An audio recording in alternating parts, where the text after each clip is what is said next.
Shalom everyone. I am Priya, a student of the Holy Torah at ACTC Seminary.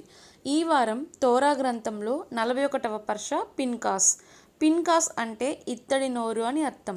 Seifert తోరాలో ఇది 41వ పర్ష మరియు Seifert బెమిద్బర్ లేదా సంఖ్యాకాండంలో ఇది 8వ పర్ష. ఈ పర్ష యొక్క 3వ అలియా వాక్య భాగములు.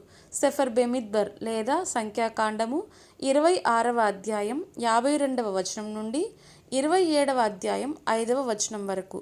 పర్షత్ పిన్కాస్ యొక్క 3వ అలియా వాగ్దాన దేశంలో భూమి విభజన మరియు వారసత్వ నియమాలను వివరిస్తుంది. ఎలోహిం మోషేకు ఇశ్రాయేళ్ల గోత్రాల సంఖ్య ఆధారంగా భూమిని విభజించమని ఆదేశిస్తారు. పెద్ద గోత్రాలకు ఎక్కువ భూమి మరియు చిన్న గోత్రాలకు తక్కువ భూమి ఇవ్వబడుతుంది. ఈ విభజన చీట్ల ద్వారా సగం నిర్ణయించబడుతుంది.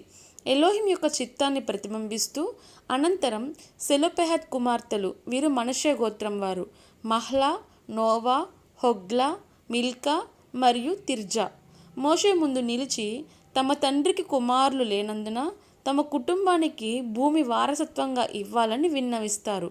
ఈ అలియా ఎలోహిం యొక్క న్యాయ వ్యవస్థలో సమానత్వం మరియు వారసత్వ హక్కుల పట్ల ఆయన శ్రద్ధను, అలాగే ఇశ్రాయేలీలను వాగ్దాన దేశంలో స్థిరపరచడానికి ఆయన చిత్తాన్ని నొక్కి చెబుతుంది.